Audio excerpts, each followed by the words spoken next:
নমস্কার বন্ধুরা। আজকে আমাদের সামনে দুটো ম্যাচ রয়েছে। একটা হচ্ছে South Africa women versus Sri Lanka ওমেনের খেলা, থার্ড ওয়ান ডে।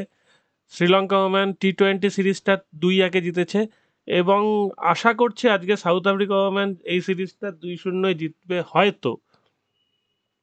নইলে কিন্তু সাউথ আফ্রিকা সিরিজ হেরে যাবে বেসিক্যালি, কারণ শ্রীলঙ্কা টি-20 জিতে গেছে। আর যদি এই সিরিজটা 1-1 ড্র করে দেয় শ্রীলঙ্কা, তাহলে কিন্তু সাউথ আফ্রিকা শ্রীলঙ্কার কাছে সিরিজ হেরে গেল। তো সেটাই দেখার যে শ্রীলঙ্কা জেতে না সাউথ আফ্রিকা জেতে। আশা করি মানে ওয়ান ডেতে সাউথ আফ্রিকা কিছু ভালোই করবে, আর শ্রীলঙ্কা তেমন কিছু ভালো করবে না। তো সেটাই দেখা, যদি সাউথ আফ্রিকা প্রথমে ব্যাট করে তাহলে 250 রান ধরে নেওয়া যেতে পারে। এবার কাছাকাছি এদিক ওদিক একটু হতে পারে, আর 300 হবে না এটাই মনে হচ্ছে, কারণ আগের খেলাগুলো দেখি প্রথম ম্যাচে 270 করেছিল, সেকেন্ড ম্যাচে শ্রীলঙ্কার 229-এর টার্গেটে 230 করেছিল 48 ওভারে। তার মানে এই ম্যাচেও ঠিকঠাক ব্যাট করলে 250 থেকে 70-এর মধ্যে হতো। তো এই হচ্ছে পরিস্থিতি। তাহলে এইটাই, খুব একটা কিছু মারাত্মক ঘটনা ঘটবে না, কিন্তু ঘটনা ঘটবে হলো এইখানে। গতকাল যেটা এক্সপেক্ট করেছিলাম সেটাই হয়েছে। আর 1 নম্বরে উঠেছে কেকেআরকে। এখান থেকে আস্তে আস্তে আস্তে আস্তে স্লাইডিং করা হবে, কেকেআর স্লাইড আউট হবে। নারিন কালকে দুর্দান্ত খেলেছে, কেকেআর ঠিকই খেলেছে। কেকেআর এর বেশি আর কত করবে, 224 করেছে, বলও ভালো করেছে, ঠিক আছে। কিন্তু কালকে কেকেআর এর জেতার দিন ছিল না, আর এর জেতার দিন ছিল, সুতরাং আর জিতেছে।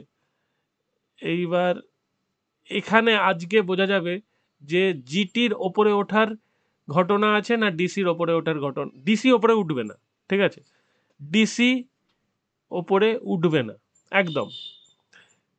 জিটির ওপরে ওঠার চান্স প্রচুর বেশি, জিটির ওপরে ওঠার চান্স অনেক বেশির।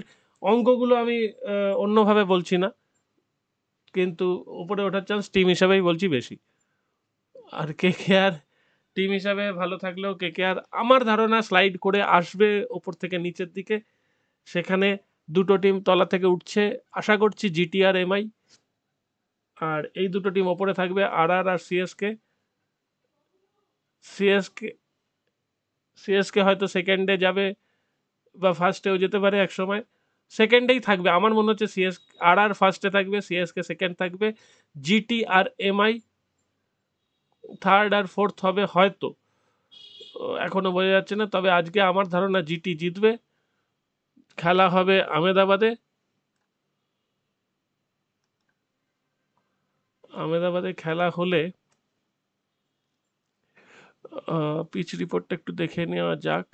Ahmedabad saw scores of 168, 162, batting first in 2 matches, but that went up to 199 when the Titans were playing Punjab Kings. The last 2 games were won by the chasing team, even as the first one was lost only by 6 runs. So expected the side winning toss will bowl first. মানে বোঝা যাচ্ছে না আহমেদাবাদের পিচটা একটা 168 68 এরম হচ্ছে, আবার 199 করেছিল Titans, সেখানে আবার পাঞ্জাব কিংস টপকে গেছিল। সুতরাং আহমেদাবাদের পিচটা সমস্যা আছে। লাল মাটির পিচ না কালো মাটির পিচ, এইটাই দেখতে হবে। প্রথম দিকে প্রচুর রান উঠলেও শেষ পর্যন্ত যে রানটা থাকবে সেটা নয়। যদি টাইটান ব্যাট করে তাহলে একটু বড় রান হওয়ার চান্স আছে, কিন্তু টাইটান ব্যাট করলে বড় রান এই কারণে হতে পারে বলছি, দেখুন ওদের বোলারদের মধ্যে স্লো বোলার হচ্ছে কুলদীপ যাদব, যথেষ্ট ভালো বোলার। আকসার প্যাটেল খুবই ভালো বোলার, ঠিক আছে। ঈশান্ত শর্মার এক্সপিরিয়েন্স আছে, কিন্তু মার খেলে তবু প্রচুর মারা যাবে না ঈশান্ত শর্মাকে। মুকেশ কুমারকে প্রচুর মারা যেতে পারে, খালিলকে এখনো মারা যায়নি, তবে যেতেই পারে। জেই রিচার্ডসন মাঝে মাঝে ভালো বল করে, মাঝে মাঝে ছড়িয়ে ফেলে। জেনুইন দুটো বোলার ঈশান্ত শর্মা, আর এটা নিয়ে 3টে বোলার ধরা যায়। ঈশান্ত শর্মা, মুকেশ আর খালিলকে নিয়ে 3 ধরা যায়, আর এই দুটো জেনুইন বোলার, আকসার প্যাটেল আর কুলদীপ। অন্যদিকে এদের বোলার হচ্ছে নূর, রশিদ, দুজনকে প্রচুর মারা যায় সেরাম না। উমেশ যাদবের এক্সপিরিয়েন্স আছে, তবে মাঝে মাঝে মার খায়, মাঝে মাঝে ছড়ায়, মাঝে মাঝে ঠিক করে। স্পেন্সার জনসন প্রচুর স্পিড আছে বলে, কানা নিলে 4-6 হতে পারে। মোহিত শর্মা খুব এক্সপিরিয়েন্সড বোলার, সুতরাং বোলারের দিক থেকে এদের ধরা যায় 3.5 বোলার আছে বা 4টে বোলার ধরা যেতে পারে। রশিদ খান আর নূর আর মোহিতকে 3 ধরা যেতে পারে, স্পেন্সার জনসন আর উমেশ যাদবকে 1 ধরা যেতে পারে। তাহলে 4টে বোলার এদের আছে, এদের তাহলে 3টে বোলার আছে, মানে আমি অঙ্কের হিসেবে দেখছি। আজকে ডেভিড মিলারের কামব্যাক, জানি না কামব্যাক ম্যাচে কতটা কি করতে পারবে, যাই করুক খারাপ কিছু করবে না। ঋদ্ধিমানেরও কামব্যাক, ঋদ্ধিমানও আশা করছি খারাপ কিছু করবে না, ওপেনিংটা ভালো করবে। সাই সুদর্শন ফর্মে আছে, শুভমান গিল ফর্মে আছে, সেঞ্চুরি করেছে। বিজয় শঙ্কর আগের দিন ভালোই খেলছিল, বিজয় শঙ্করের বলটাও কাজে লাগতে পারে। আর শাহরুখ খান পিনচিটার। তাহলে যদি ডিসি প্রথমে ব্যাট করে তাহলে 160 থেকে 180-র মধ্যে রান হতে পারে বা তার কমও হতে পারে। আর পিচের ওপর ডিপেন্ড করছে, অবশ্যই ডিপেন্ড করছে যে এটা কালো মাটির পিচ না লাল মাটি, যেটা আমাদের এখানে জানানো হয়নি। আর যদি গুজরাট ব্যাট করে তাহলে ওটা 180-র কাছাকাছি ধরে নেওয়া যেতে পারে। আমার ধারণা গুজরাট জিতবে।